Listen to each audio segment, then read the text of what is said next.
obviously we got a bunch of axes, like always. Got some leatherworking tools, a Stanley #7 complete. We've got pretty interesting sledgehammer, a Scotch crate from the 50s, full of a bunch of tools, some wrenches, some hatchets, some interesting stuff. And in the back here, we've got 3 recurve bows. And this turquoise one right here, I bet you've never seen that one before. Once all this gets cleared off, we'll pull those bows down and take a look. Let's get into this.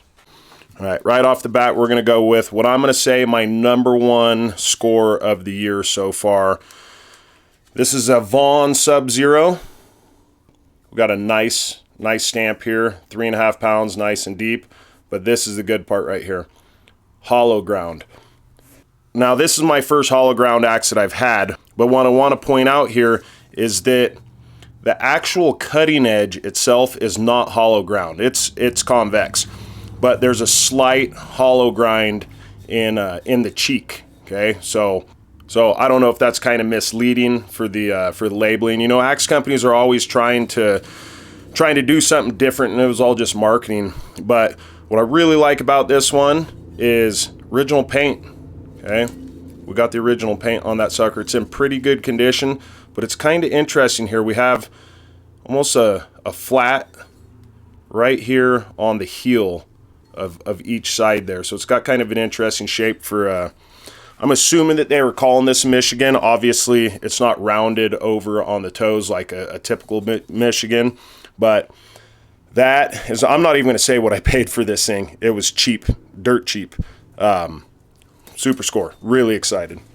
All right, and then next, I have come across 3, I think this is my 3rd, might be my 4th Stanley #7.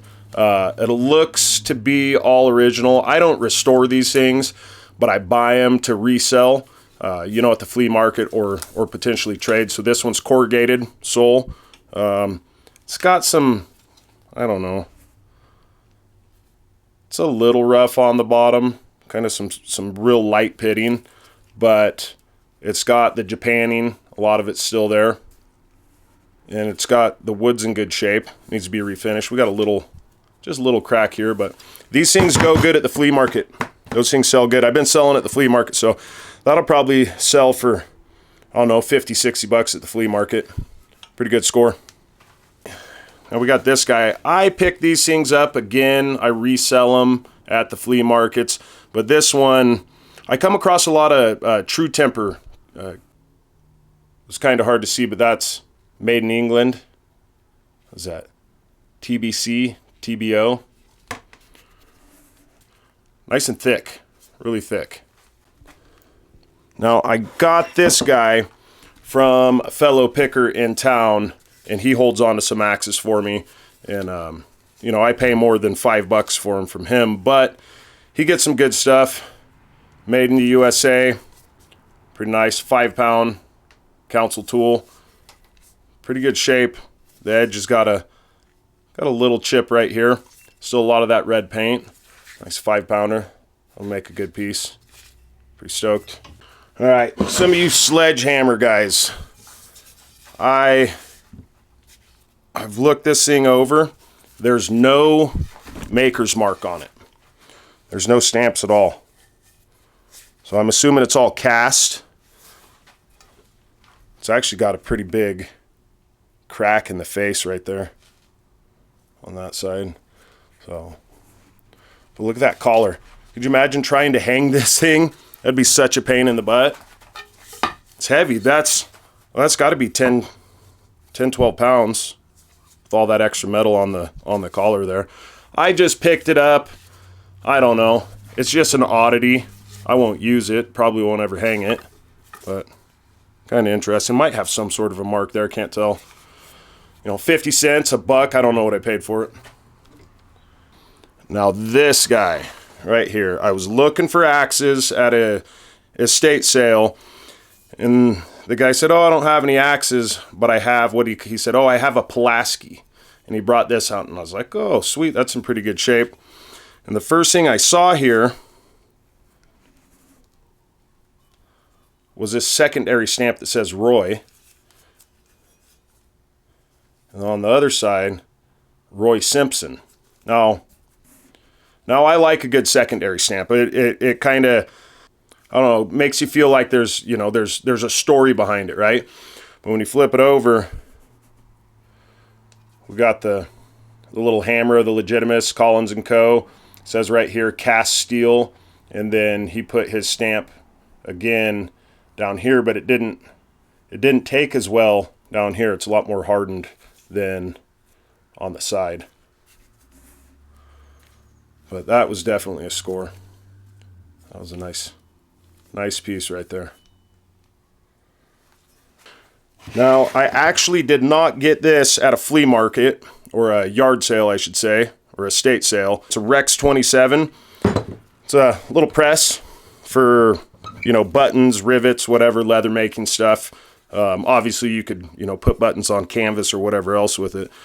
But unfortunately, there wasn't a bunch of dies with it. But I think I don't know, I might hold on to that. I have another one of these. It's a little bit bigger, and I make the Kydex sheaths. I might just resell it. Slick. Free. Can't beat free. All right. Now, next up we got a Plumb All-American original handle that's in pretty darn good shape. Fawn's foot's not all beat up. It's a 36-inch handle, but hey, what are you going to do? I'm assuming 3.5 pound, you know, Michigan pattern, and it is not a permabond head, which I'm pretty excited about that, because you get a good handle on these Plumbs when they're the permabond, and you can't remove the handle and do some work to the head or rehang it or anything. It's just, you know, it's a one shot and done. So this is nice. Be able to pull. It's just a little bit loose, so I'll be able to pull that wedge and either save the handle or put it back in and refinish it. So again, I got this from a guy. He's a picker here in town. He's been hooking me up with some good stuff. I think I paid him, I don't know, 10 or 15 bucks for this, but being an original handle like that, it's a good looking axe. I like it. I mean, I wish that the sticker was, you know, intact a little bit better, but pretty stoked on that piece. I like the Michigans. I like a True Temper Michigan better, but the Michigans have been growing on me more and more and more. So. All right. Hey, guys, if you're liking this content, hit that thumbs up button. All right. So, I don't know. You think that's hung right side up? Looks kind of convenient for pulling nails. I wasn't even going to show this. You know, I got some other stuff that I didn't even show, but I just wanted to point this out again here. If you guys haven't seen this, if you haven't seen me explain this, it's kind of hard to see. It's pretty rusted, but it says cast steel. And we saw that cast steel on that Collins Legitimus ads. Now, this head was not cast, okay? This head was forged, right? It was forged, probably on a power hammer, and then it was ground. This head was made from a product that around the turn of the century they were calling cast steel. It differentiated it from previous wrought iron or whatever other type of steel that they were making. This was the latest and greatest steel that was being made. I believe after cast steel they started calling it crucible steel, and it had some variations in the makeup of it. But anytime you see cast steel, chances are it's a turn of the century head, and it is not cast. It was forged. Okay, it was forged. So other than that, there's no marks on it. You could probably get the claws fixed up a little bit and use them, and it's a little beat up here on those lugs, but I think that'll work its way out. Decent piece. Now, I'm a vise guy. I got a whole bunch of them. Now, obviously, this is not a vise, but it's a great little clamp of some sort. Don't exactly know what it's used for. Run a strap through that. I don't know. If any of you guys have an idea, let me know. But it's spring-loaded right here. The only mark looks like a V, C, and C. Maybe a VC & Co. Interesting little piece. I'll be keeping that. Now this, I actually did not get this in the past 2 weeks. Almost everything here I got in the past 2 weeks of picking. This has been sitting around in a crate, and I just pulled it out, and I finally think I know what it's used for. I got it in a mix of leather tools and woodworking tools, old stuff, old turn of the century stuff, I believe last year at an estate sale. Now, I saw a YouTube video of a guy, maybe it was a girl, using something very similar to this. So, you know, we've got an adjustment. We've got an adjustment right here that we can move this blade up and down. And then, you know, we got our hash marks for our inches that we can move side to side and get an idea right there. It's kind of got that old pistol look to it, kind of sick. Yeah, drop a comment. Tell me what you think it is. And I'm sure somebody right off the bat's going to pin it because they are that type of craftsman, and they probably use something just like this. And maybe I'm wrong. Drop a comment. Tell me what you think. Now, we got a Stanley. I don't know, what's that, 1.5 inch chisel. Handles jacked. It's pretty pitted on the backside. And the front, for that matter. So this will take some work. I've sold off a bunch of chisels, and I don't have any nice big chisels. So I think I'm going to put this thing back into use at some point. I don't know. Not the best piece, but it's got character. It's got character. $1.50. What are you going to do? Oh, man. So wrench guys, any of you wrench collectors, check this one out. Look at that. Bell system. This big old square wrench. And then what do we got on this side? There we go. M. Clean & Sons. So I haven't dated this piece. I'm assuming, you know, the square lag bolts that the linemen use or used to use. I think they're probably still using them. I'm guessing that's what it was for. I think that was a true lineman's tool. We got 1, 2, 3, 4 different size lag bolts that it would screw in, and some sort of a prying option right here. That's a pretty nice piece. I like the bell systems. I find a fair amount of them. I like it. I like secondary stamps. I especially like secondary stamps that are connected to, you know, railroads and other companies. But more so, I have a grandmother and grandfather that were Bell System employees. So I have Bell System stuff from them that they kept around, and then I find it. So that's a pretty sick piece. I like it. Good whacking stick, if anything. Nice piece. All right. So you've heard me say flea market. So I've been selling it at a flea market. You know, a lot of vintage stuff. It's up in the Sierras.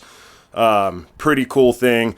So I came across this thing, and I thought, well, what the heck is that? It's a thermometer, but it's like a torpedo. It's got a little eye on the end. So if we look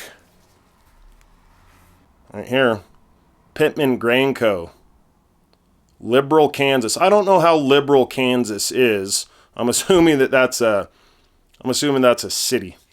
So anyway, made in the USA, at least, right? So I'm guessing that they would drop that down a silo into the grain, checking temperatures on the grain to see if something was, you know, kind of getting hot, getting ready to combust. So again, that'll go to the flea market. I'll sell that at the flea market. You know, I think I probably paid $1, maybe 50 cents. And I bet I sell it for $5-10, which is a couple more axe heads, right? That's what it's all about to me. All right, more axes. So this guy right here, no stamps. It's got the nail puller. It's in decent shape. It's kind of rough, kind of odd finish on it. And I don't think, you know, again, $1 type piece. But what I like about it is this little tiny handle, okay? It's a nice short little, I don't know, 12, 13 inch handle, and it's still in decent shape. So what I'll do is I'll just pull a template off of this, and if I'm ever looking to make, you know, a more straight handled little mini hatchet, that's what it'll be. And then the head, it'll go in the pile with the rest of them. All right, now got another Vaughn Super Steel. These Vaughns have nice deep stamps. I think these are coming out of the 70 Super Steel. I like the design of, I don't know, this is kind of a lug right here, but I like these Vaughn Super Steel designs. It's a good looking carpenter's hatchet, rigger's hatchet, whatever. Look at that. I think this thing's probably driven all of 2 or 3 nails. The waffle is just immaculate, fantastic condition, and the edge still in really good shape also. So that's a nice little piece. Excited about that.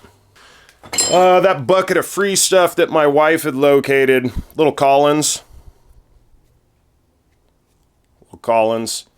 The eyes got that funny little, I don't know how that is created.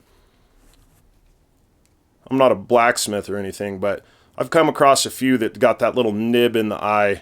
Makes it kind of a pain in the butt to hang. Well, it makes it kind of a pain in the butt to look good. That's a pound and a quarter, just a little tiny thing. Now, this piece came with that other piece that looks kind of like a little shooter. Some sort of a spoke shave looking, I don't know. We got some brass, but it does say LH hide. But I feel like it's missing. I feel like it might be missing something right here. I don't know if something else bolted into that. I don't know. I'm assuming some sort of carpenter's, I don't know. Some sort of, maybe an actual spoke shave. This may be for making wagon wheels. I don't know. If you know what this is, drop that in a comment. If you got an idea, let me know. Kind of interesting. Now, again, another bell system. Oddball wrench. We got 1, 2, 3, 4. Just an all-around oddball wrench. Kind of a cool piece. I don't know if it's useful for anything to me, but bell system, we got General Machine Production Company, Philadelphia, Pennsylvania, 47M 823. Oh, that's kind of a cool piece. I like how that's circular. You know, it's got that nice shape. Oh, be cool to make that into a bottle opener, maybe. Bell system. Now, I pick up crates every once in a while. I like the Coke crates. They're heavy duty, and I stack axe heads in them. This one's, you know, a little thinner. You're definitely not putting axe heads in it. Bottom would probably fall out of it. Oh, it does have... Oh, I didn't see these marks in here. 1953, 1958, probably 1958. Importers, something, can't read. Shippers, White Horse Distillery, Scotland. I do know one thing about this box. If you have a bottle of whiskey that originally came in that box, it'd be worth, I don't know, $1,000, $1,500. But it's just got a good, it's got a good design to it. It's pretty by appointment. Yeah, it's just got a good design. It's good looking box. I like it. Again, sell it at the yard sale or sell it at the flea market. I don't know. I might keep that. I'm not a Scotch drinker. I prefer a bourbon, but that's still a pretty good box. I like it. All right, now we looked at that Vaughn Subzero hollow grind. Now, rarely, very rarely do I find a hollow ground axe. And I don't completely know if this was from the factory or if someone did this secondary. But this is much more of a true hollow grind. Now it's got, someone put recently, I don't know, in the past couple years, they did grind a little micro bevel, but it is full on concave hollow ground head. Now, what's interesting about this one is, you know, this hollow grind, with how thin you can get the actual cutting edge in that first, you know, 1/4 inch, 1/2 inch of the bit, you can get that paper thin hollow ground, and then you got a straight handle. I am almost curious if somebody built this sucker as a throwing hatchet. But that patina's, man, that patina's old. So that happened a while ago. And then we got on the backside here, Union Tool Co., Charleston, West Virginia.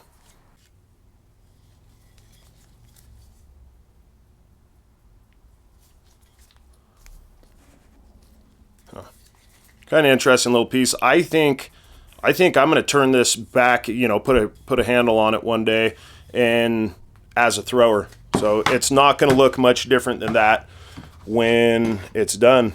Straight handle, hollow grind. All right, moving on. We got some more axes, and then we're going to get into the bows over there. This is probably my favorite boys axe that I've found in a long time. We can see, you know, this is a prime example of a half ground axe, okay? So we can see all the forge marks, and then we can see it was ground smooth all the way up the cheeks, right? All the way up almost to where the eye meets, okay? And she's a Homestead, made in USA. The pole was ground, nice and smooth, really clean. This axe is in really good shape. We got a little deformed, you know, a little mushrooming coming out of that eye right there, but that'll clean up quick. We got just a little chip in the bit. You could pull the toe back a little bit, but that is a really nice little piece. Really nice little piece. I like it. You know, anytime you get into these that on the top of the axe right here towards the toe where it's a high center line, but it gets real thin in here and real thin down here, that makes it so you get a nice banana grind. If you're shooting for a big banana grind, you know, getting to that 18 degrees or whatnot. So that's a nice piece. Really excited.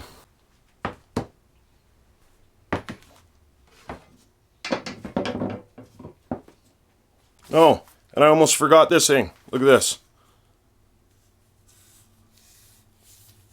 It's like a 5 foot tall, almost like a shepherd's axe.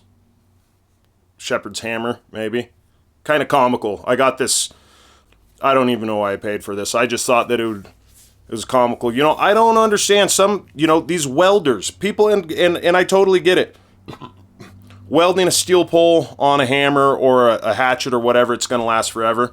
I get it. I get the concept. But that's funny. All right.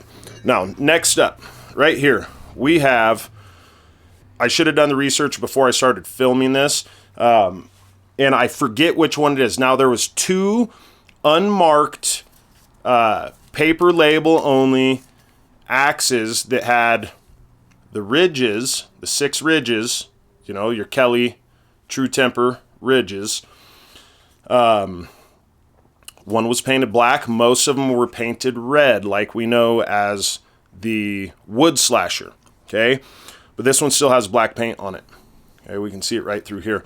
And obviously no paper label, but this sucker's in great shape. Nice Michigan, 6 ridge Michigan.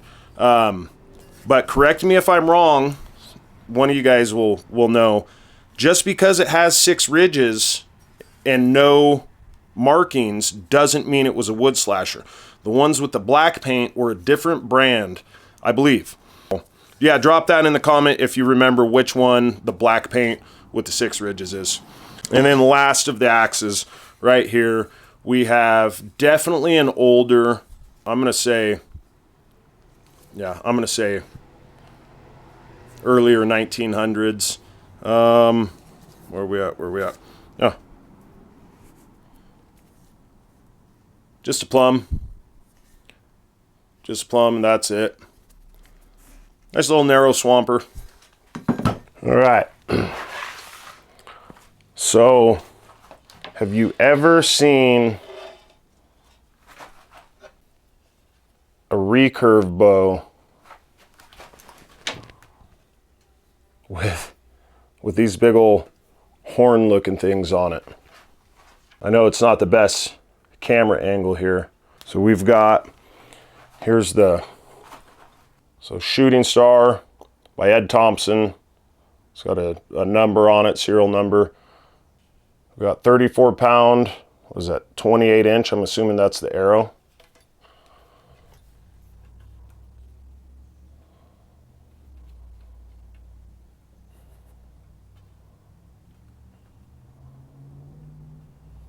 No delamination.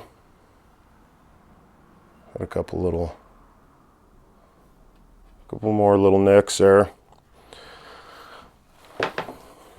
And then we got a bear.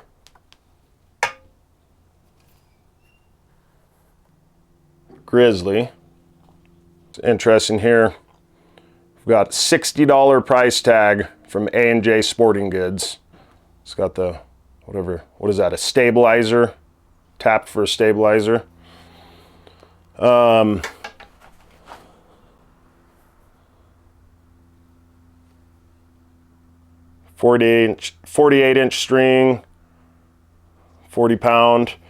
I like that green. This one's in pretty good shape too. It's got some, you know, it's got some scratches like the other one. This one dated, I want to say, I looked some stuff up. I want to say it was early 70s, early to mid 70s. And then next up, we got this guy. Super Elite by Darton. 30 pound collegiate, is that how you pronounce it? Thought this one had a price sticker. I don't know if that's technically still a recurve or if that's a longbow. I'm not sure. I shot archery years ago when I was a kid. My dad was an archery hunter. I haven't touched a bow in a long time, but I'm pretty sure that I think this grizzly is going to get strung up. This guy right here, if any of you guys have any information on that, I've come across a few little posts about Ed Thompson and the Morning Star. I've seen some of the Morning Stars don't have these horns on them. I'm not quite sure if this is for like balance. I think these were like competition target bows. But the story behind these bows here was the guy I got them from was holding an estate sale, and his father had passed away. So there was another one. It was a Shakespeare Sierra, and I gave that to a buddy of mine that's an archer, big time elk hunter. And there was a couple other fiberglass bows that I picked up also. But the story on these, the guy's dad was friends with A&J Sporting Goods. A&J Sporting Goods went out of business, and he just bought all these once it went out of business. Now, the thing about these is, I don't think these have ever been fired. I think they've just been kind of sitting around. To be dead honest with you, I did not give this guy an offer on these bows. It was 4 wooden ones and 2 fiberglass. And I looked over in the corner and I said, how much for those bows? And I had an idea in my head. I went, I'd probably give him $100 bill. I don't know the value. I'm not into collecting these things, but I do know that those bears, you know, they maintain some good value. So I was thinking, you know, I'd go up to $100 just because I don't know. And I said, how much you want for those? And he said $20. And at the time I thought, sweet, because I don't know if these are crap. I looked them over. I didn't see any delamination or anything. He told me the story, and I thought, sweet, $20, no big deal. I'll take the risk, right? So I got home and I started researching, come to find out that this thing is worth, you know, 10 times what I paid for all of them. This thing's going to be a little bit harder to price to figure out exactly what it's worth, because that sucker's pretty rare. I don't know if it has collectability. I don't know much about it, but pretty stoked on those. So, oh yeah, new old stock duffel bag also. Anyway, that's a wrap, guys. That's it. If you like this content, hit that like button. Hit the like button. Let YouTube know you want to see more stuff like this. And once I find some more information on this Morning Star here, once I find some more info on this, I might make another post. I don't think it's really my style. I don't think I want to keep that thing. I think I'll just keep this bear. I might keep this this Darton also. But yeah, that's a wrap, guys.